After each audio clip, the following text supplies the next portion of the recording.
package 3 moves 1 century forward in time. That's a Danish artist called Nikolaj Abildgaard, who is seen by many as the father of the Danish tradition of painting, and then the entire 18th century painting techniques, a century that in our part of Europe is not very well understood compared to 17th century, where there's so much research going on. And also within this work package there is a fully funded PhD project about the color history of Danish church furniture, which seems far remote from the paintings you have in a gallery, but still the resources are coming from the same places very often. They're just being processed differently and used differently, and there's an entirely different attitude towards church interiors. You repaint them when they are being murky or do not look nice, and you have therefore an archaeological digging behind the paint layers to find the past layers, and sometimes this can be very beneficial for understanding artworks hanging in a gallery that may have changed differently due to having been exposed to light, which the other paint layers have not always. Our work package 4 is the 19th century painting techniques and materials, and what you see, or what you saw, I'll try to go backwards. You see a painting, a detail of a painting to the right, and it shows a large bush in the garden, and with the X-radiograph, which should be coming now, you see that there was a bench standing in the garden. In a previous image, when the artist created this bench was there. Why did he delete it? Why was it painted over? So this is just a very obvious reason, or very spectacular image of, yes, something went on, we want to understand this. What was the changed mind of the artist, and can the materials answer this thanks to scientific analysis? This is what we hope.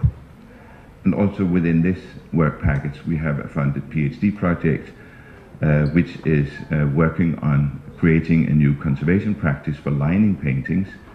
Lining paintings mean gluing a new canvas on the back of the original canvas, and this can be done in many ways, and has been done in many ways in the past, but some of these methods have appeared to be not so beneficial on the long term as they were intended to be, and we want to know more about what does wax, but especially what does humidity, moisture, in combination with paste glue, glue linings, what does that do to paintings? And this is what this PhD study is about.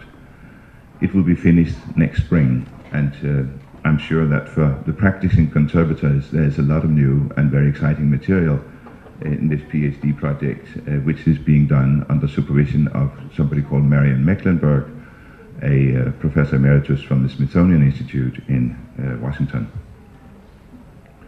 Work package 5 is dealing with works of art on paper, being examined in various ways.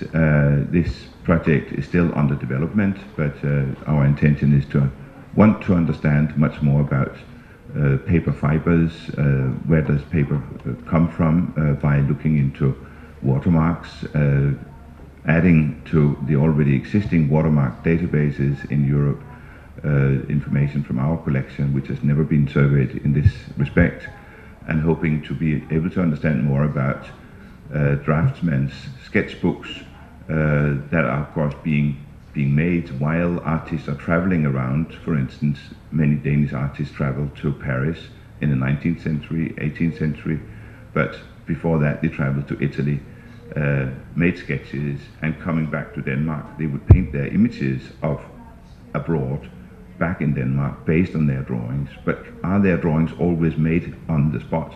Did they bring the paper with them, or did they buy local paper? Well, the material paper and the watermarks can assist us in understanding these travels of the artists. And work package 6 is aiming at establishing a reference database.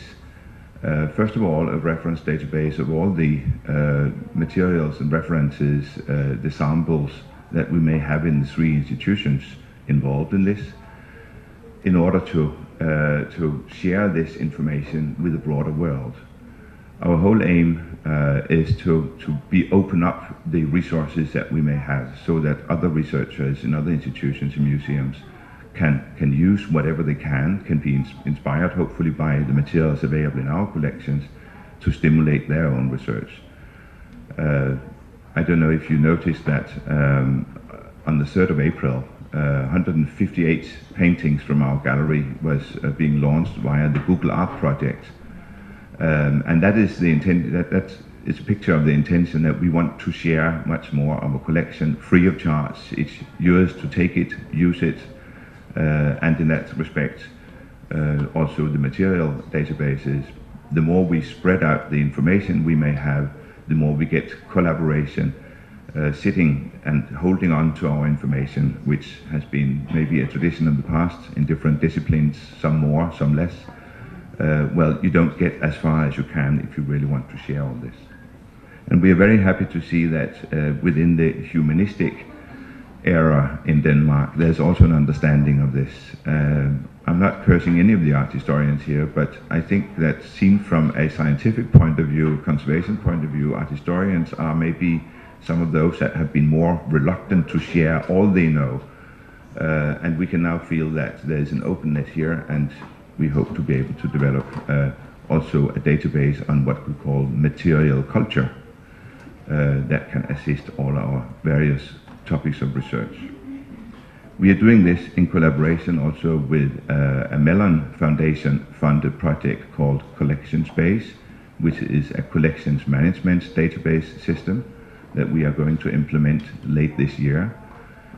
Which also offers research possibilities for you or anybody via our website. And we're also developing a conservation space, which is meant to the right, an open source application like the other application I mentioned. Is an open source application that will be out there for free. The final work package is dissemination. I'm part of it right now. Which is, of course, sharing the information and having a program of how to share via websites. And we have a website now you can visit, which is called cats dot or what is cats? What's that little one called? You see it? Yeah, cons.dk. And we are having a number of projects, and my next talk is going to be this first project, which is on the trail of Bosch and Bruegel, 4 paintings under cross-examination. This is a publication that will be coming out here in end of May, which is a publication made by scientists, art historians, and conservators in collaboration, and we hope that will be kind of, well, an illustration of the way we want to collaborate interdisciplinary to advance our understanding of artworks better. There's another work package that is not established yet, but which we very much would like to establish, and we would need to get extra funding in to realize this. We have a project running currently called Plastics Research and Innovations for Museum and Industry. And that was established out of the notion that we are sure that conservators know things about artworks made of plastic that the industry would very much like to know about, because we know how plastic becomes old, how it ages, how it cracks, how it becomes sticky.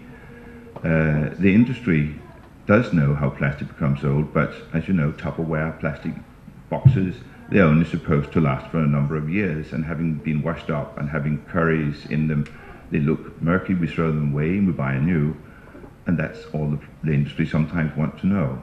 They sell more of this product. But knowing more about the age of it, we can help the plastic industry to know better how to produce those parts of plastic that are being used in medicine, for instance. New hips or valves in your hearts or stoma bags and all this. All this is plastic as well. And they need to know better how to produce this. And there, I think, conservation science, and essentially art collections can help us all better. Here's an artwork, look beautifully white with neon lights, but after only 4 years, this is what the white flaps of plastic looks like. and this artist does not want to have this work of art on show anymore. So what to do? We just bought it for a huge sum of money for the National Gallery in Denmark, and we can't show it anymore. The artist complains that I was never taught anything about materials at Art Academy. And having confronted a professor in Art Academy about with this, the professor said, well, we are actually trying to avoid to tell anything about materials to the artist or to the students here, because that may hamper their way of being free in expression. And at the same time, the artists end up having material that doesn't fulfill what they really wanted. So there is an interesting dialogue there. Well, let me end this short introduction with an advertisement. So here's a commercial. We are having a conference in May this year, which is also produced by CATS in collaboration with the University of Glasgow, which is about copying, replicating, emulating paintings in the 15th to the 18th century. And the conference aims to explore how art historical and technical examination of paintings in tandem can address key subjects as meaning, materials and manufacturing techniques, as well as be a catalyst for fresh perspectives on prevailing European workshop practices when copying, replicating and emulating paintings in the 15th to 18th century. The reason I read it is that you're going to sit reading it while I'm talking, and then you don't hear what I say if I don't read this. And I hope this conference will be, or I know it will be well attended. We have about 130 people already wanting to attend it. We're having another conference also organized by one of the partners of CATS, the National Museum, in collaboration with CATS, which is about conservation in the 19th century. It will be next May in 2013, where we want to explore, I'm not going to read all this after all, how the conservation techniques and interventions of the 19th century, how they have affected the artworks, how they have changed the artworks, and how can we learn from the techniques of the past in the future. And with this, I have produced, I think, the first talk about the introduction here. If any of you have any questions relating directly to this, you are very welcome to ask or anything. 16. ve 17. yüzyıl demin bahsettiğiniz semineri burada Sabancı Müzesi'nde mi yapılacak yoksa Danimarka'daki işbirliği içinde olunan konservasyon üniversitesiyle mi? It's going to take place in Copenhagen, at the National Gallery of Copenhagen. It's a nice city in May. Tracing Brush and Bruegel is the title of a project that's been running now for a number of years, and that aims at understanding this particular painting. It's hanging in the collection of the National Gallery in Copenhagen, and the motif is, you see a person in the middle, which is Christ, who is chasing out all the traders of the temple. And you see in the foreground a number of crippled poor people, beggars, and the merchants with all their animal and livestock running out of the backside of the temple. Over here you have a dentist, a quack dentist, who is pulling out a tooth of the mouth of this woman. There will be some details that you can better see than on this image. And there's a whole group of people standing looking at this spectacular event of the man pulling out the tooth of the mouth of this old screaming lady. And while they are standing there, thank you, there's a man here picking the purse of the man in front of him. So there are all these kind of daily life, daily things of the 17th century, of the 15th, 16th century taking place.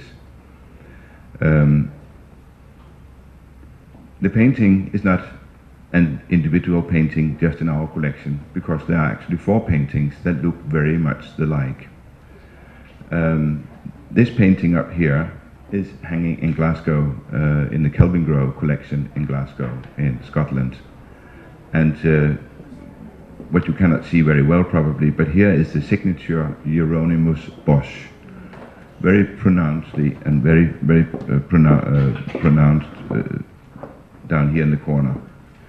The image is narrower, but still has most of the images. You see the dentist out here to the left, but the group of people that we saw before, there was no room for them because of the format. And you also see that some of the people to the right has been cropped away. It's slightly different on the top, which I will return to in a minute. And what you have over here, that was the painting in Copenhagen. The painting down here is in Tallinn in Estonia. And it was actually the art historians of Estonia who came on visit to our gallery 4 years ago to study our painting, because they wanted to know which one was the first, which one is a copy after the other. And while we were starting exchanging information about these two paintings, the fourth one down here was sold on an auction at Sotheby's in London to a private owner. We do not know who the owner is, but we are very grateful to the private anonymous owner that we were allowed to examine extensively his painting. We have done all kind of technical analysis on this painting that he acquired for about 300,000 British pounds in 2005.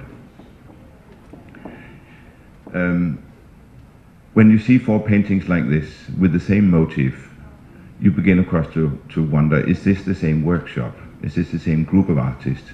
And is it indeed Hieronymus Bosch who is the inventor of this motif, of this scene? We wanted, therefore, to try to understand the objects by diving behind the surface of the paint layer itself, go beyond the skin of the painting in order to understand how is workshop practice going on in the 16th century. We have, as this print shows you, and many other prints and drawings from the period, an impression of what goes on. We have books and manuals that describes how you start your career, for instance, by sitting down here, as this little boy is in the corner to the right, repeatedly drawing eyes. He's drawing eyes again and again until he really understands how to draw an eye. Others are sitting copying classical sculptures or sculptures, because, as it was said in this period, in the 16th century, the mother of painting is drawing. When you know how to draw, then you can begin to start contemplating being a painter. You have the assistant standing here in the foreground, and he's making the palette with the paint ready for the master himself. And here's the master of the workshop standing here. He has the paint, making it ready on the palette, and the assistants in the background have been grinding the paint, making it ready, mixing dry material, pigments, with oil to make this kind of sticky, toothpaste-like thing that's called paint. And you have a master painter at the back here making a portrait of a sitter. So you can read a lot about workshop practice out of a print like this. And you have, of course, the manuals I mentioned that explains how apprentices have been taking in, and they have studied drawing for 2 or 3 years, and then they start painting for the artist for a number of years to finally, if they're good enough, evolve to be artists that can reproduce the workshop production.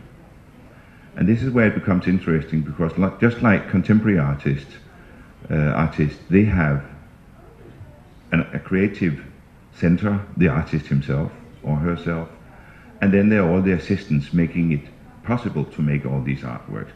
Damien Hirst did not catch the shark and cut it in pieces and put it into a jar. He had a lot of assistants to make this possible, and they have had trials and errors until they reached the final expression they wanted. And the same way here, you have artistic studios, you have apprentices, and as we may be talking about later, Rembrandt had a lot of assistants that were very good at reproducing what Rembrandt was creating, making paintings that were so good that they were sold as Rembrandts from the workshop to generate an income to the master himself for having the trouble of training a young apprentices. When this young artist then leaves the studio, he or she will paint in a different style, because then they are not allowed to continue copying what they have just learned.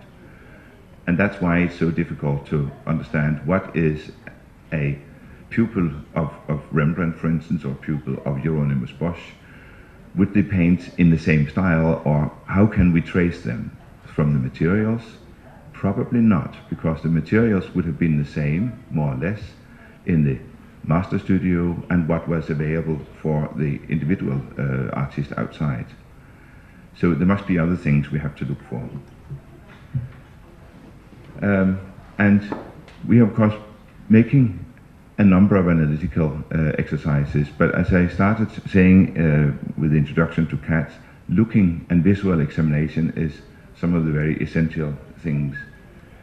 I'm standing here to the right with two art historians looking at X-ray images of the painting in Copenhagen. But we also have infrared images of the three other paintings and our own painting. So by comparing very carefully all the details of each little figure and each individual person in the images, how they appear on the X-rays, on the infrareds, and searching for eventual and underdrawing, the preparatory sketch below the paint layer that may reflect the artistic hand. Just like when you sign a check or apply your signature to any legal document, the way you use your pen without really thinking about that you are writing your name, you're just doing this scribble that is your name. The same way an underdrawing, hopefully, is drawn by an artist without thinking very much about how he or she draws. It's just a drawing you make like this. It's in the painting process you try to change your style into what you want to desire to depict. But the underdrawing may reflect the calligraphy or the handwriting of the artist, and that's why we're looking so carefully for the presence of underdrawings to be able to understand what the artist's hand looks like and being able to compare this, hopefully. But just in brief, who was Hieronymus Bosch? He lived from 1450 until 1516. When he was 14 years old, the city where he lived burned down and a lot of people were killed. And that's probably have impressed him or put such an impression on his mind that he became famous for depicting these horrific scenes of hell. Even the pleasures of earthly delights look sometimes horrific as well. Here is this famous painting hanging at the Prado Museum in Madrid. And where you to the left see the Garden of Eden with Adam and Eve and the Christian God in the middle, and you to the right you see the paradise, and to the very right you see hell, where people are being tormented if we haven't been doing the right things while we were walking around here for a short, laborious time of our life. And here is a detail, and that detail is the one from this painting that has been reproduced on top of the Glasgow painting that I started off showing. Here you see that same little detail as you have here, which is just a tiny quotation, you could say, from the Bosch work. So it could make sense that the painting in Glasgow could have been painted by Hieronymus Bosch, quoting himself, using his own studio material. Well, Hieronymus Bosch, he's born in a town called 's-Hertogenbosch or Den Bosch, it's lying here, in a period when Europe, or the northern part of Europe at least, were tormented by wars and conflicts. You had something called the 17 Provinces, which was a union consisting of 17 countries in the Netherlands, or counties, and it existed from, as you can see, from 1482 to 1581, and covered approximately this area, which is currently known as the Netherlands, Belgium, Luxembourg, part of northern France. All these small counties had their own governors, own counts, own small kings. They were fighting each other. And some of them was flirting with changes in religion. Catholicism was a dominant religion at this period in northern part of Europe. And there came the Reformation, and because of this there was a lot of clashes as well. So it has been a very turbulent period in which Bosch was born into.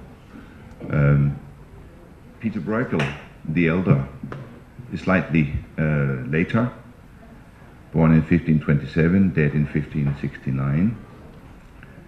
He's growing up in the period where you have iconoclasm, where you tear down churches and church images within churches, where you have conflicts that we know from our own period maybe between different beliefs, political and religious strides that may be reflected in the images that we are seeing. And here we have a Bruegel painting of the fall of the angels, just a detail. And I'm showing here another painting by Peter Bruegel the Elder from 1562, the Death of Triumph, the Triumph of Death, sorry. It's written in Danish down here. And you see this horrible fight and people being tormented as if they were life on earth was hell already. So it's within this scenery that we should understand that the four paintings are being made. We have here the Spanish king was dominant in southern Europe, but also in the northern European countries. The light green areas were dominated by the Habsburgans and the Spanish, called the Spanish Netherlands. And I mentioned iconoclasm. Churches are being ripped from their icons, their figures, their altarpieces. And there was even such a stride between all this that beggars were carrying a small sign like this added to their clothes, which said in Dutch, "Liever Turks dan Paus," which translated means rather being Turkish than being honest to the Pope, or anything that has to do with the Pope. So there was really a clash between these religions. And you see also a detail from one of the paintings here. You have small flags sitting here, where you see also the crescent moon that you see every day along the Bosphorus.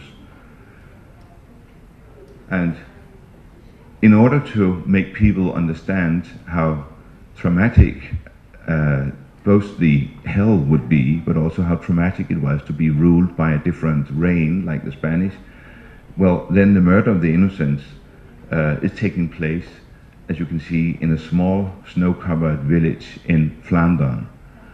You transmit a religious scene from the Middle East to a small landscape close by, like also Rembrandt would have done it sometimes, in order to make it relevant for the people looking at it, and in order to make it even more realistic to the people looking at it, then of course the soldiers that are murdering all the small children are actually Spanish soldiers. So then the circle is fully around, and there's actually a Polish film called The Miller and the Cross, which has been made recently, which depicts this conflict between the Spaniards and the northern countries. And this is supposed to be Peter Bruegel the Elder. It's a fascinating film because the landscape set, the backdrop to the film, are images from Peter Bruegel's own paintings that are simply as if they're acting within the paintings and making an animation so that they walk out of the paintings. Well, it's in this conservation studio, and here's our studio, that we, with all kinds of illuminations of the paintings, try to get a better understanding of what's going on. And this is just a photoshopped version of the different techniques we are using.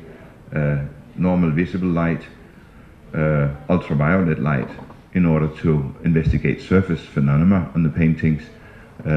What can we learn from the various varnish layers, or the retouchings, the restorations? Some of the black spots you see down here and up here are restorations from the past that has a lesser fluorescence because they are on top of the varnish layer, or on top of an older varnish layer that has a different fluorescence thanks to the oxidation of the varnish itself. We use infrared imaging, and I will return to this extensively in a minute. False color, infrared gives information about the use of pigments and binding media to some extent. X-radiographs where we look through the paintings and see the whole accumulation of materials that's been added by the artist, and this informs it about other aspects. But we also see the wooden support that these paintings are painted on, because all four paintings are painted on oak wood. And you see here a part of the back where you can see actually the joins between a plank, horizontal planks of oak wood, and then there is a vertical wooden bar added to the back to stabilize this old panel from the 16th century. Well, let's look at our painting. This is what it looks like now in our gallery after treatment. We have made an X-ray of it, and with the X-ray you can mainly see what springs to the eye, this white line at the bottom with some small dots above it. This is where one of the planks has been broken off at one point in history and been glued back again. And it's been filled, the join that was slightly open has been filled with a gesso chalk, which contains also lead white, and that's why it showed up so clearly here. But what the conservators at the time also did was that they drilled small holes from the front through the paint layer into the plank and put screws into these holes to keep it really fixed with a plank on the back side as well. A rather radical way of conservation with current ethics in conservation, that you would never drill through the paint layer. And in order to make these two planks fit down here at the corner or at the bottom edge, they had even taken a plane and shaved across the join in order to make the two planks join completely. So there is certain loss of paint material around this join. We can also see all the areas with the figures, especially some of the coats and their faces, because the use of lead white will show up on an X-ray very clearly. Here we have an infrared image, infrared reflectography, where we, with a camera that's sensitive to the infrared radiation, you could say, from the painting, which is being illuminated with a lamp, and where the infrared light is being absorbed by dark passages in the painting containing carbon black. This we can then see on our camera. So we can see under drawings, and you cannot see them as this image is there now, but I will zoom in on it in a minute. But we can see that there's an extensive drawing below all the figures behind the houses, indicating the entire composition. A drawing that has helped the artist to put the figures where he wanted them to be. But the question always arises, is this drawing now the first time this composition is being made? Is this a drawing where the artist is really creating the image as he is drawing and then fills in the paint afterwards? Or is the drawing the result of copying another painting with that particular image? And this we want to read from the way the draftsman has drawn the lines. And here are some details from the painting. You can see that on the figure of Christ in the middle, there are some lines that are not being followed entirely by the paint layer here around his contours. So the artist is apparently making 2 or 3 searching lines to be able to find exact form.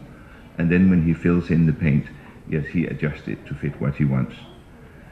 Down here you can see a hand of a person, and the painted hand is slightly different from the drawn hand. The drawn hand is very sketchy. It's not very detailed. The thumb is very pointed, and some of the fingers are kind of bulgy.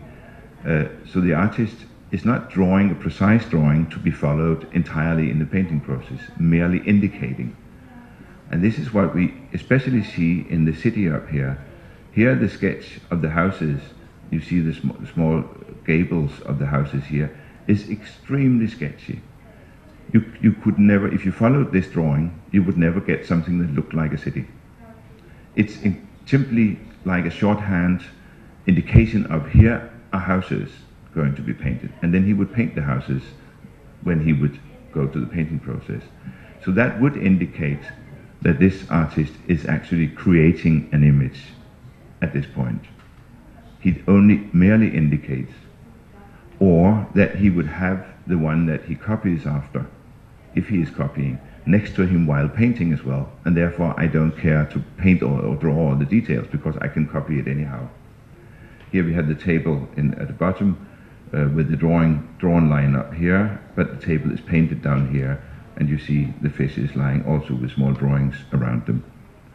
So we already begin to learn a little bit about this artist. He's either creating the painting, knowing in his mind that when I have finished drawing I can just fill it in with paint because I know what I want to paint. I just need some guidelines, or he's drawing it in after a copy or after another painting, and then he will have that to look at while painting in. So he just needs some guidelines for himself to be able to get the composition right on the board. The painting is so wide and tall like this. Here are details from all 4 paintings, and on these details we can see that this is the Copenhagen painting, which is very loose, very sketchy in the underdrawing. That the painting in Tallinn and the painting in the private collection, they are much more careful. It's a single line, but sometimes a single line first in one type of pencil, a very thin like a silver point, and then it's drawn up with ink afterwards, and that especially visible in the private painting. There the underdrawing was made first in one pen and then drawn up with ink afterwards, to really with a liquid material at least. And in the Glasgow version you have an entirely different background, which is also borrowed from another Hieronymus Bosch painting, but he has been painting it with charcoal in a very broad lines, in a very kind of oily charcoal that's kind of sticky, we can see. So there are entirely different ways of drawing that same motive. And the question is, of course, could the painter in Copenhagen have been copying after one of these?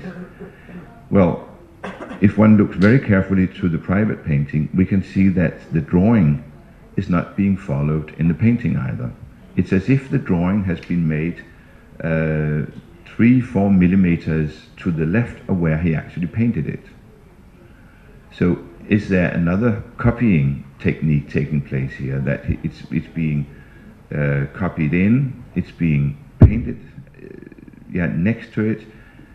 Would there have been cartoons that could have been reproduced and placed over, and they have been used a cartoon to make the motive first, and then they were shifted and indicated again and then painted in different ways? So there's all these kind of considerations about the workshop practice that we need to find out with these 4 paintings, and to understand the chronology of them. At this point we at least can see for very certain that we are talking about 4 different painters. It's not the same hand making these 4 paintings, because just as your signatures are the same each time, these ones are certainly not. It's very different ways of drawing, not only in detail but also the way of using the pen, using the drawing material. I have a detail here of the Copenhagen painting and the Tallinn painting, and you see a person with a turban running here with a sack over his shoulder, and one here with a dead pig over his shoulder. And when we look at these 2 details in infrared, we see the underdrawings, and in the image to the right we see also there was actually a pig. That was a little extra surprise to us all, that the animals in the Tallinn painting, and there are many animals in the motif as such, they have been painted out, like this pig was covered with a bag. The other animals was also sometimes in the 18th, we think, or maybe 19th century, covered. So whoever had the painting, it was at that time probably in Russia, didn't like to see these animals. So they are gone, and they are still gone because the conservators and the art historians in Tallinn decided that due to the overpaint, which was very stable and hard oil paint, removing it would jeopardize the surface of the original paint below. And also, you could say, in respect to the historical change of that painting, they decided to leave it like this. So in that sense, they are still not looking the same. Here's an image in ultraviolet light, just for the sake of it, where you can see some of the restorations from the past. Otherwise, it doesn't tell us much, but just wanted to show you that we had this image of it. And we have another image in ultraviolet light after the cleaning of the varnish layers. And you see much less fluorescence, of course, because the varnish has been reduced or removed. But you see the damages along the join, which you saw in the X-ray before as a much narrower white line. Now we can see a much wider area that is uncovered by paint, which is now going to be restored by the conservator. We also discovered that this fluorescence you see right here, which is kind of a wall in the painting, that fluorescence is due to the presence of zinc white, and zinc white was not on the palette of the artist in the 16th century, so that is something that's been added later.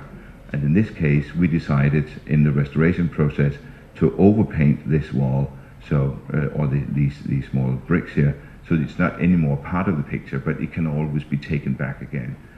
We have no idea why anybody would have painted in this wall, but it doesn't make sense in the composition.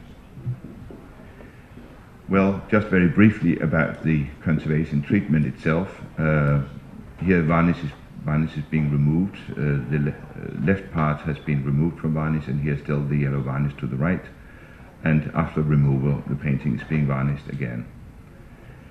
We are discussing here the cradle on the back of the painting. I told you it's painted on oak, and the oak planks are going in this direction.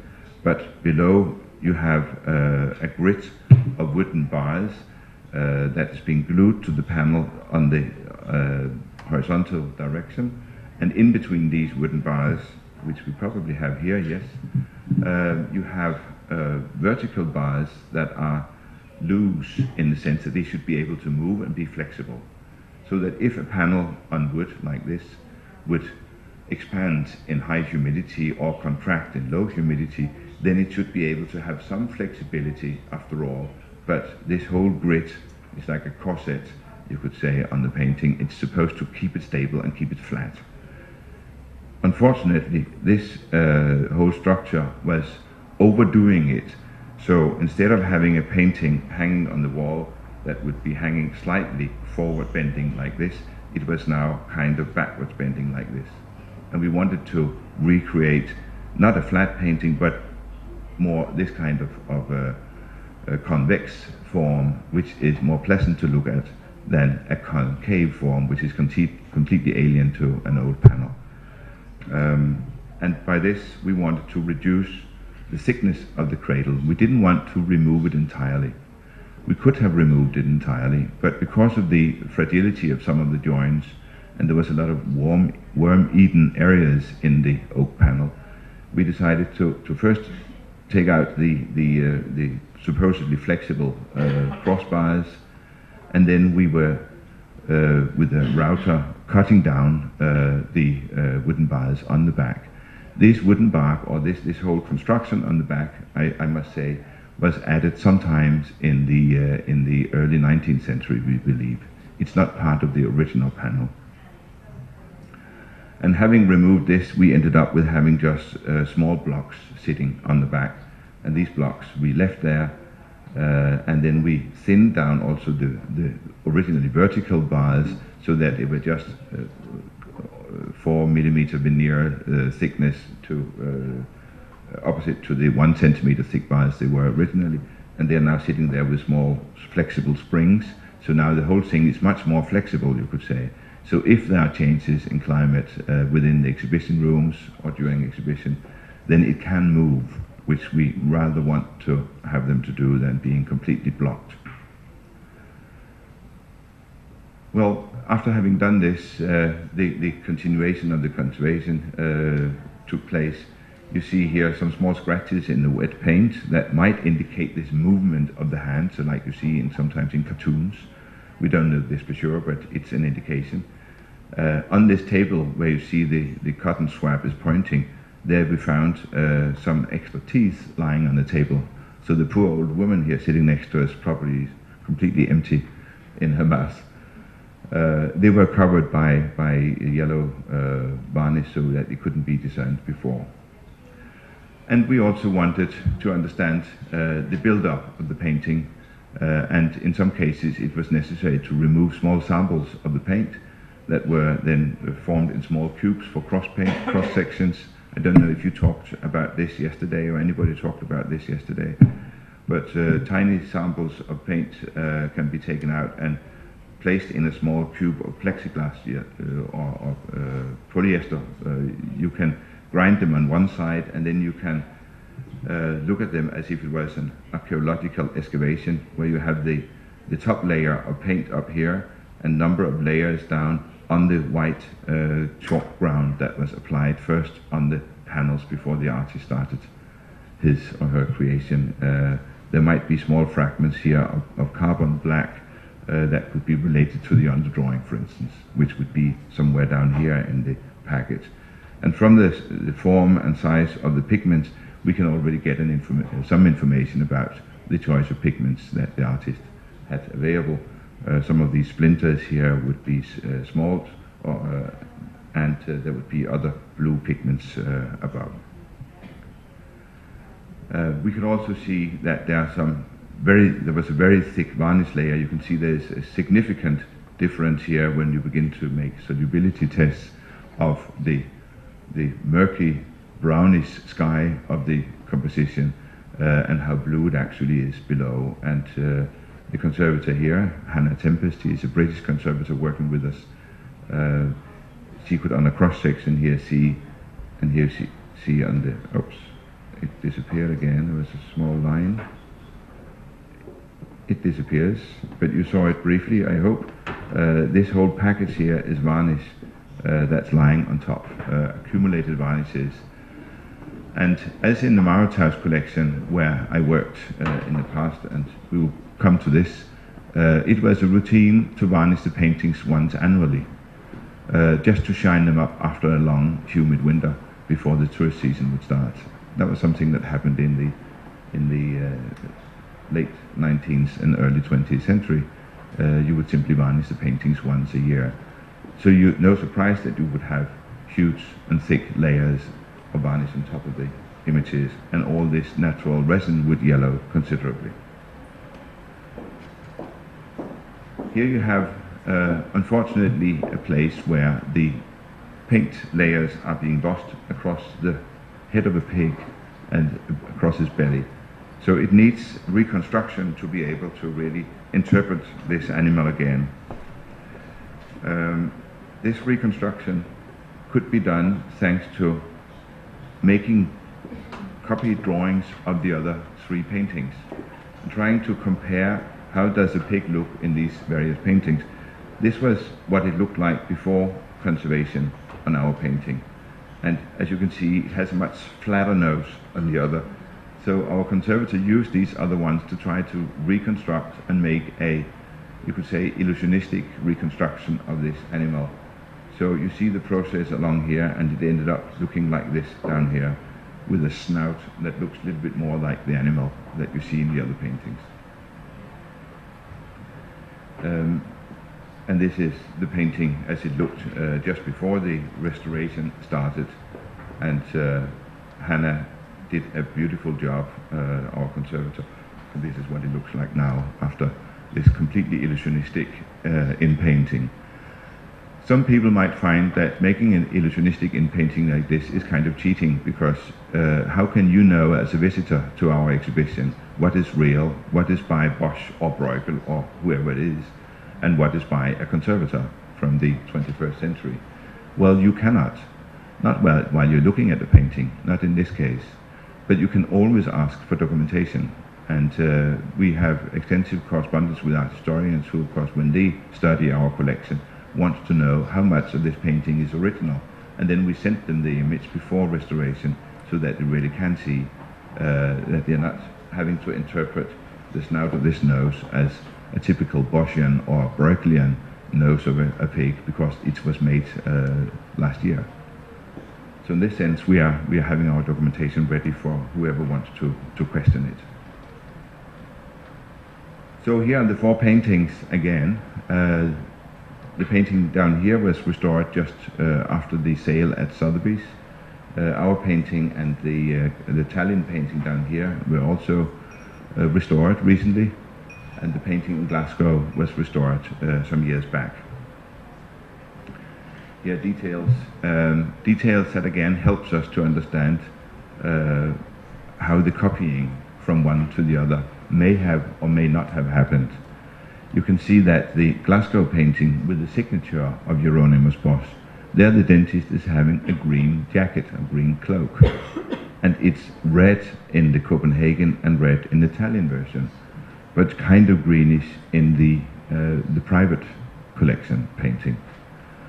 However, the attitude and the dress of this woman now is bluish, where it's red here, and here it's green and kind of greenish. So they definitely have not seen each other's paintings after all. Or did they want to make different tonalities so that there would be kind of a difference, there would be 4 different paintings? Or do the amount of detail in what's on the table signify the first version or the second version? And it's here that you have 3 pairs of glasses on the table. Over here there are no glasses, but more tooth on the table. So all this is still kind of confusing. There's this drawing in a collection. The drawing was formerly attributed to Hieronymus Bosch, but most scholars of Bosch now reject this attribution. However, it's from the period, from the 16th century, everybody agrees on this, and shows this funny column with these 3 people standing here with their naked behinds, and a kind of a pig sitting with a ball over his head. And in the Glasgow and the Copenhagen version, you see the same composition, but you see that these people have been turned to now they are standing in a circle, which is again different. And you see that the forms have changed. This column, which is very close to this, with a marble imitation, is not having any marbling in the Copenhagen version. And in the private and Italian version, especially that funny pig here has become a person, an old man's face with a beard. So this is not the model for the 3, maybe for one of them, but and more people are emerging up here on the top. So there is something going on. And as we cannot attribute this to Bosch himself, we still have a problem in understanding the 4 paintings. Also, a detail on the clock is a clock that was on one of the next to the temple, and there is a print by Peter van der Heyden after Peter Bruegel the Elder that shows kind of this same image with a clock with different signs from the zodiac, with this arm coming out pointing to what the clock may be or time may be, but they are all different again in the 4 paintings. So it doesn't seem to fit with having a single common motif or original drawing. So we went into dendrochronology, and I don't know how many of you know about this technique, but just in brief, you have down here a piece of oak tree, half of it because the oak tree would continue over here. Here you have the center, and here you have the sapwood of the oak. You would have the bark out here. And all this in here is the hardwood that the craftspeople, the panel makers, would use for making panels for the artists like Bosch or Bruegel or the 4 painters. They would cut out a piece of wood from this area, and if it is radial, like this here is, you would get the best piece of board. And of course the craftspeople of timber, lumberjacks and panel makers, they would know this very well. If you have a board going in a different direction, this piece of wood would begin to turn skew at some time. And we have a dendrochronologist working with us in Cats, and she is looking at the cross section of the panels, and this is, if you see these annual rings that runs here, it tells us, if you count them, how old this tree is. But that's not so terribly important for us in this case. What we want to know is what is the width of each individual annual ring. Because a wide annual ring would represent a good summer with a lot of moisture and the tree could grow. A narrow annual ring would be representing a bad summer. And having a chronology like this, we can, with pieces of timber, like barcodes on a piece of material you buy in a shop, align these pieces of wood from a known tree back in history so that we can begin to date the piece of wood based on the good summers and bad summers and how they correlate with each other. Because these annual rings with the good summers should match with the bad summers all the way through here. And having these chronologies enables us to date with some variation the age of these trees. What we could see on 3 of the 4 paintings is that the oak wood that was used for the panels comes from Poland. This is Poland. You have Danzig here and Königsberg, and here the river is the Vistula River behind Danzig, and these black spots are spots where we know that the trees have been growing, and the three trees that we could be able to date, they come from this area here, the very eastern part of Poland, of present-day Poland towards Lithuania. It means that the trees were standing out there and were growing. They were chopped down in the forest, and when spring came, they were transported on the river up to Gdansk, put on a boat, and here you see the timber being stacked in the harbor of Antwerp, sometimes in the early 16th century. And there it was lying, seasoning slightly before then the panel makers would cut them out in these shapes that you see down here to the right corner. These are going to be used for the panels, and they are being glued together to form these large panels that were used here. Here you have a mark on the back of one of the panels. You see it's kind of an arrow. Part of it is missing here with a crossbar, and then a cross down here. This is found on the back of the private-owned painting. And this is very interesting because this mark was actually issued on this piece of wood when it was chopped down in Poland sometime in the 16th century. It is the mark of the landowner of this piece of forest where this tree was chopped down. So when this piece of timber was transported down the river to Gdansk or to Danzig, when it arrived there, it would be counted how many stocks of timber with this mark would arrive, and then the owner of the forest would be paid. All the pieces of timber that were lost during transport are not being paid for. So they don't tell us anything about where in the Belgium or Netherlands in Flanders this was produced. It simply is a reference to the workers in Poland. But we could date 3 of the panels pretty closely, and which was pretty surprising because the private painting here has been chopped down after or was available as a painting after 1530, and the Tallinn and the Copenhagen paintings only after 1559 or 1562, or rather some years after this again, which means that for this case here, both Bosch and Bruegel were long gone. It must be somebody after that period who reproduced images that were already around 1530 being issued by workshops in Flanders based on some model that we haven't found. Unfortunately, the Glasgow painting has not been dated yet.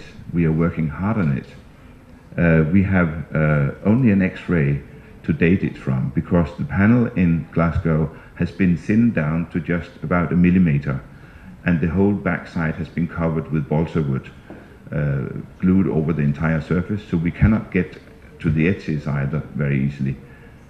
So we are hoping that with the assistance of colleagues in the laboratories of the French Museum, Centre de Recherche du Musée de France, that they can, based on the X-ray, which also shows, as you can see, the wooden grain, give us some indication about where within the 16th century may we be. Are we late or are we early? To fit it in with the 3 other ones. However, there is, well, the conclusion then is that we don't know when the Glasgow painting has been done. That's the one with the signature of Hieronymus Bosch. However, there's some very strange things about this painting. It has, and I'm not sure I have that in detail here now, it has black pigment particles all over in the surface, in the top layer of paint. And there is an archival source that explains that during the late 16th century, 1580s, 1590s, when there was a revival of old master paintings and a huge copying practice of old master paintings, people painted paintings in the style of Hieronymus Bosch, and in order to make them look old, they would take the freshly painted painting and hang it up into the open chimney and have fires down here, and then they would be toned, tanned, and carbon with land on the surface, and that is probably what is happening here. Something that substantiates this assumption is that the unpainted borders around the edges, which we often find on 15th and 16th century paintings, because many of them have been painted already sitting in the frame, an original frame gessoed all over and painted. When this frame is being taken off, you would have a kind of a small bead of paint that would kind of lift along the edge to indicate that it has been painted up against the frame. Here you have this unpainted border that would indicate this, but the paint is not painted up against anything. It's simply painted up to a certain level and then it stops. So it looks very much like that, particularly this painting, with its signature, with its quotation from Bosch, probably is what we could call a fake. Or it's probably the latest painting of the four at the very end of the 16th century. The privately owned painting, with its almost caricature-like faces, compared to the three other versions, which are much more pleasant to look at, much more naturally looking people, these caricature-like faces were making us think that probably this one is also a late painting, but the dendrochronological analysis showed us that it probably is the first of the four paintings. And it has this very bright, very saturated color scheme as well, which is different from the other ones. The underdrawing, which I mentioned, kind of slipped or was drawn differently from where the paint layer was applied. This we found in one other painting, in a comparable underdrawing, which was very exciting. In this painting here, in Bilbao, a painting called Festin Burlesco, a burlesque party, and that one has figures that are very comparable in their caricature-ness of the faces, and an underdrawing that at the same way has been drawn first with a thin pen and then drawn up again with a liquid drawing medium. So there's a working method in the underdrawing, and there's a kind of this very brilliant, bright color scheme in both paintings. So we have an assumption now that we at least know that one of the painters has more paintings out there, that we might be able to extend our research into the whole school of Bosch and Bruegel and maybe identify some of these. There are a number of interns and students from the Hieronymus Bosch workshop that we know about. Jan Mandijn and Jan Verbeek are just two of them. We have very few paintings by them that are signed, but there might be more paintings when we look at them that could be attributed to some of these artists.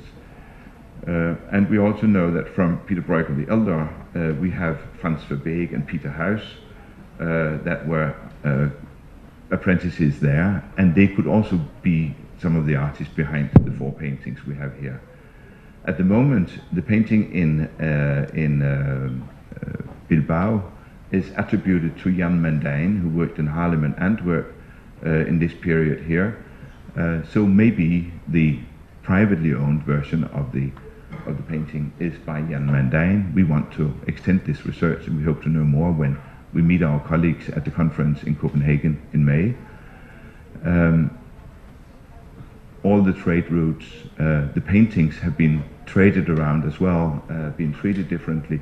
All this is helping us understanding more but we still remain a lot of questions, as you can understand, at the very end of this research. And just very quickly at the end, I will skip through a few slides. What happens here is again the studio of our conservation department, where we hope to know much more about the painting techniques of the past by having examined them. But we also wanted to engage young volunteers of our museum to understand what was going on when we do this kind of research. An old master painting like ours, as we talked about with Christ chasing out the traitors of the temple, does not say much to a teenager of our period. When they walk into our galleries, they focus more on the contemporary art or the music that we play on the scene in the museum, not so much on Rembrandt exhibitions or old masters like this one, I'm afraid. But we have volunteers, we have a whole group of young volunteers that meet Wednesday afternoons when we are late open. And we asked if some of those would assist us in making an exhibition about the research we have done. And although they are not interested in the story on the painting, they thought that the whole research part of it was really fascinating. So we've asked them, after a number of workshops on Wednesday afternoons between 4 and 8 in the evening, to really try to comprehend what is going on with this kind of research.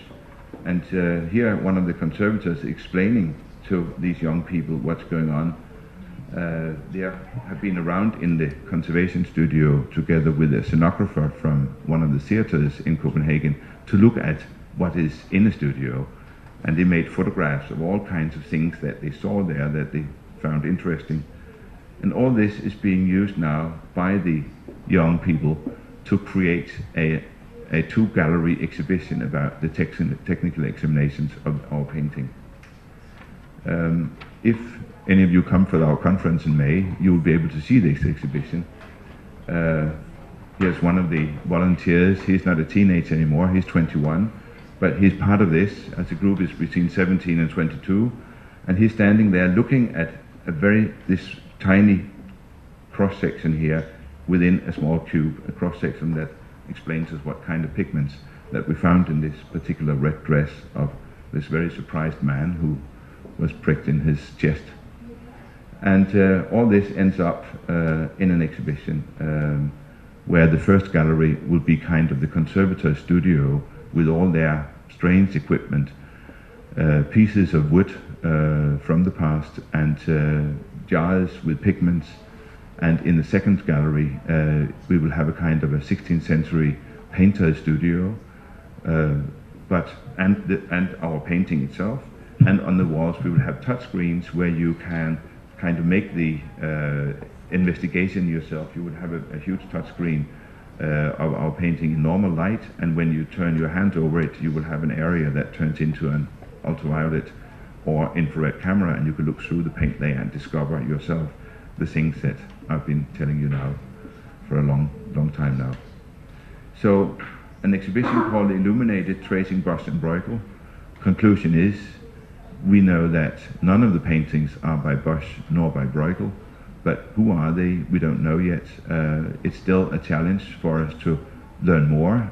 We hope that further research with more paintings of a comparable nature in either underdrawing or finished paint layer can assist us. And you may know that there is a huge Hieronymus Bosch restoration and research project going on at the University of Nijmegen in Holland. This research will eventually end up with knowing much more about the real Hieronymus Bosch paintings of this world, and an exhibition about Hieronymus Bosch in 2016. And that research will of course also touch upon the followers, the repetitors and the emulators of Bosch and Bruegel. And we hope that in the spin-off of this research that we can join in at some part, and that we can learn much more about, especially the whole idea of copying and reproducing old master paintings just 50, 80 years after the old masters were there, and then putting us on the wrong leg, like some of the best paintings by Rembrandt sometimes are not by Rembrandt, but that would be after the break. Thank you very much.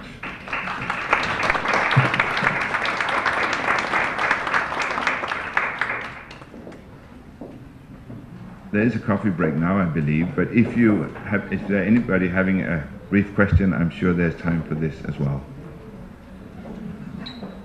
Yes, just a minute, I'll get my...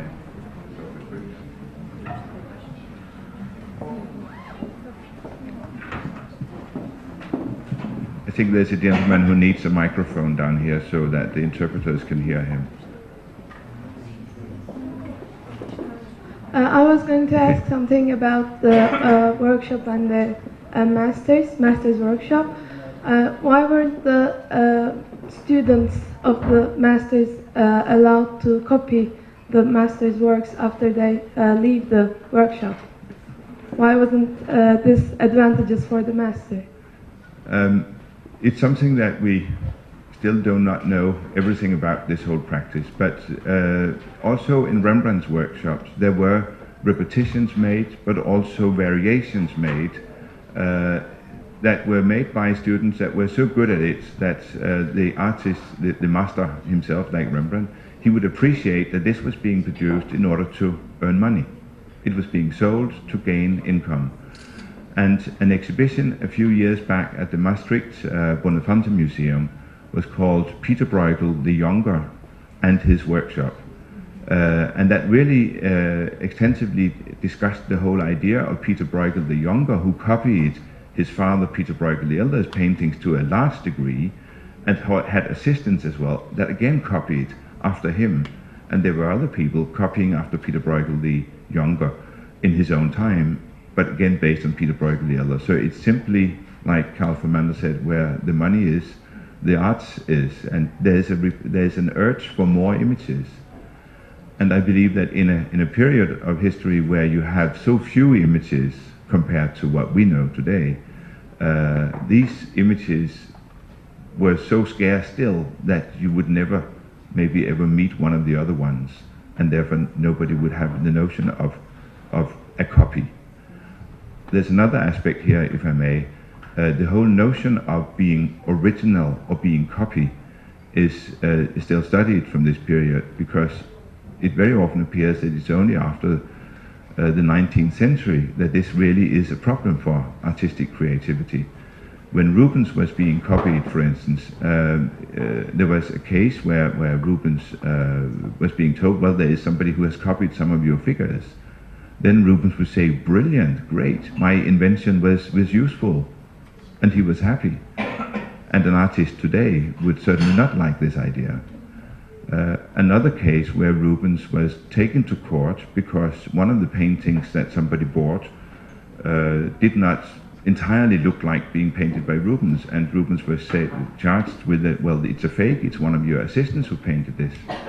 To which Rubens said, well, and he won the case, Rubens, doesn't matter if it's me or my assistant who paints it, it's accepted by me as a production from Rubens' workshop.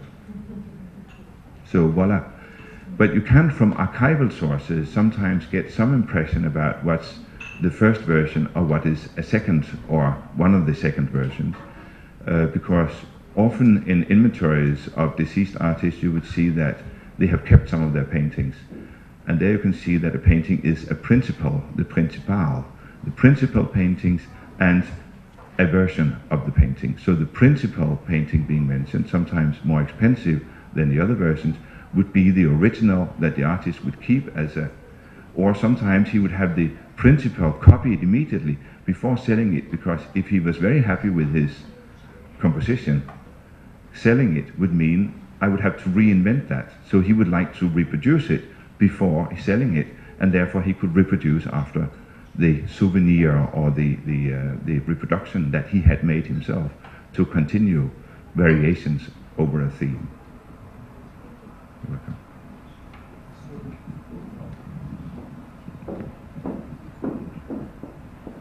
Türkçe sormak istiyorum. Herkes diye. Ses geliyor mu? Tamam. Öncelikle teşekkür ederim bu güzel sunum için hocama. Kendisi illüzyonik bir restorasyon dedi iş için. Hiç belli olmadığını söyledi. Kendisi acaba orijinal parçayla zarar görmüş parça arasında bir farklılık gözetmesi gerektiğini düşünüyor mu, düşünmüyor mu restore ederken? Orijinal gibi boyanmasını etik buluyor mu? İzleyiciye hiç değilse bu bir kısmının parçalanmış bir kısmının restore edildiğini belli edilmesi gerekiyor mu, gerekmiyor mu? Bunu göstermesi gerekiyor mu, gerekmiyor mu?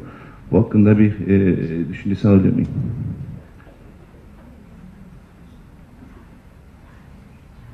Orijinal parçayla, resmin orijinal kanalıyla restore edilen kısmın bize gösterilmesi konusunda. Çünkü kendisi orijinal olarak gayet iyi boyandığını söylemişti. Hiç belli olmadığını söylemişti. İzleyenin bir hakkı yok mu orijinal kısmı görmenin ve restore edilen kısmı görmenin arasında?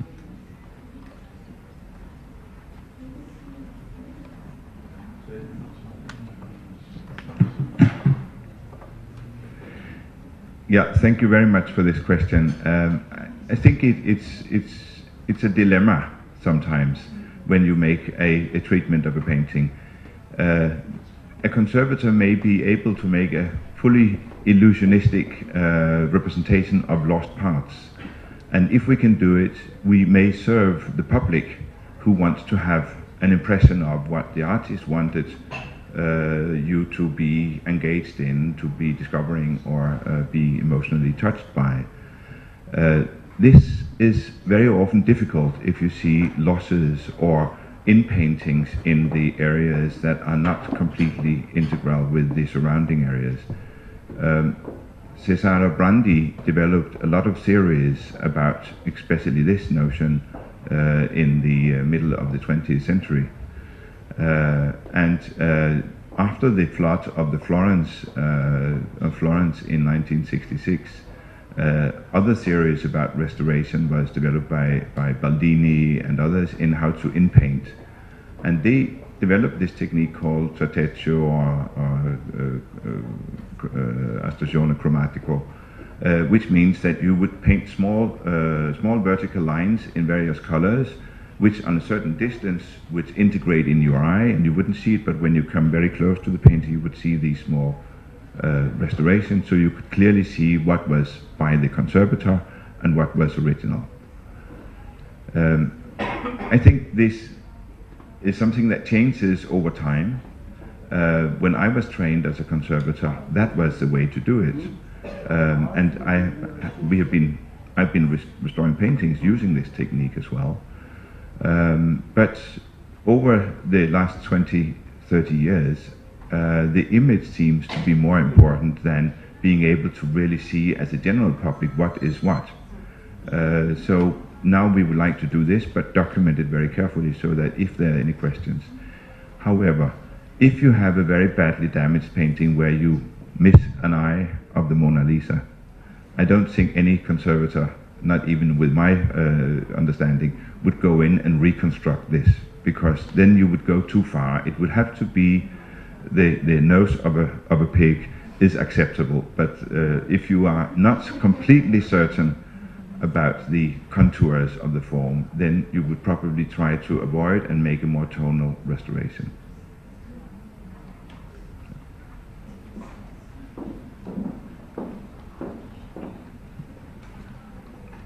Sesim geliyor mu? Biz aramızda İslami el yazmalarıyla çalışan arkadaşlar var, biliyorum. Ben de bu konuda çalıştığım için bir şey merak ettim. Aslında tam konunuz değil, daha ziyade yağlı boya tablolarla çalışıyorsunuz ama şimdi bizim kimi zaman bazı hattatları bazı eserlerle eşleştiriyoruz. İşte bu eser bu hattatındır diyoruz. Fakat bazen de sanat tarihçileri diyorlar ki işte bu aslında bu hattatın olmamalı çünkü imzası yok. Avrupa'da bu tür çalışmalar yapılıyor mu el yazmaları konusunda? Yani bunu ortaya çıkarmak için.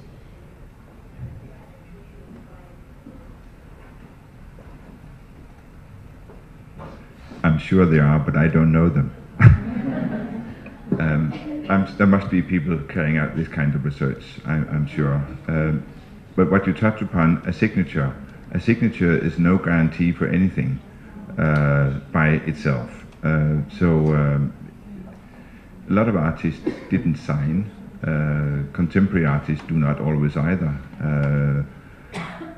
Rembrandt didn't sign all the time either, because everybody who bought it knew it was by him or bought it directly from the studio. So there wouldn't be a signature needed. But for calligraphy, I'm not the one to answer your question, I'm afraid, but I'm sure that one could develop at least a network of people who would be interested in this kind of study, and maybe also scientific study could assist you there in understanding whether it's the same calligrapher or not. But I don't know any of these, I'm afraid.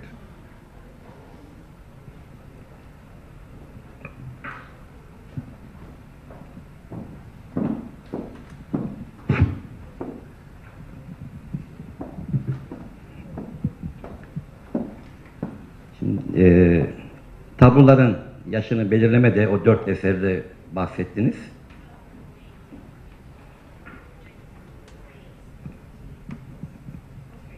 Ağacın da yaşına baktığınızı belirttiniz. Fakat ağacın yaşı çok belirleyici olmayacağını tahmin ediyorum. Çünkü ağacın bir kesim yılı var. Kesildikten sonra onun bir bekleme süresi var. 10 yıl olabilir, 20 yıl olabilir. Bu bekleme süresi içinde o ağaç ressamın eline geçtiğinde belki 10 yaşındaydı. Bir başka ressamın eline geçtiğinde 20 yaşındaydı. Bu aradaki 10 yıllık fark büyük bir farktır resim belirlemede. Bunu dikkate alıyor musunuz diye merak ettim. Bir ikinci sorumda Rembrandt atölyesinde çıraklarının resimlerine çok yakın yaptığını, hatta çok da benzer yaptığından bahsettiniz. Hiç bu arada Rembrandt'ın da imzasının taklit edildiğine rastladınız mı? Bu çıraklar tarafından atılmış olma ihtimali var mıdır? Thank you very much. To the last question, if I have seen a fake Rembrandt signature, yes, I'm showing you one after the break.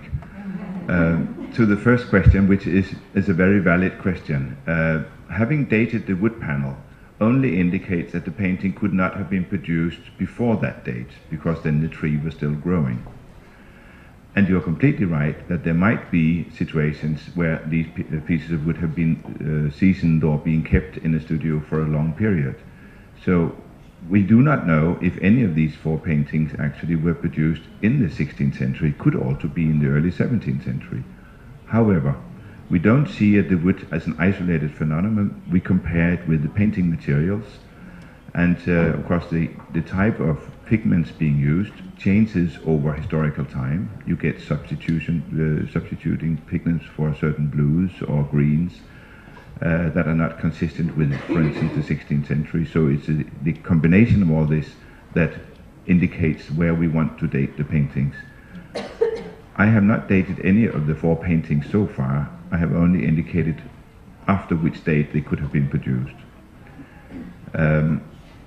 On the other hand, we know from painters' inventories when they die and their stock of materials is being sold out to gain money for their widow and their family, because there was no pension schemes at that time.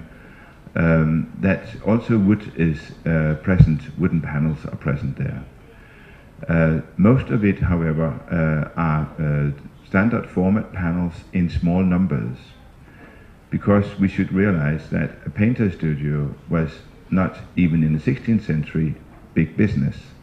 So you wouldn't have too large stock of anything. You would reuse what you had in, and for the carpenter's panel maker's workshop, he wouldn't have a too huge stock either, because every cent would count, so you would have a turnover fairly quickly. Having said this, we have paintings by Rembrandt on pieces of wood that was cut down sometime in the 1540s, and Rembrandt wasn't born yet. So yes, sometimes there are very old pieces of wood in artworks, but again, some of these could have been reused wood from paintings from the past, or a drawer, or a cupboard, and in Rembrandt's cases, sugar boxes of mahogany coming from Brazil to the Netherlands, where he would take the lid of the sugar box and use that as a painter's support. So there's a lot of variations and variables that we have to take into account. So we have to be very cautious in being very precise. So your question is absolutely very valid.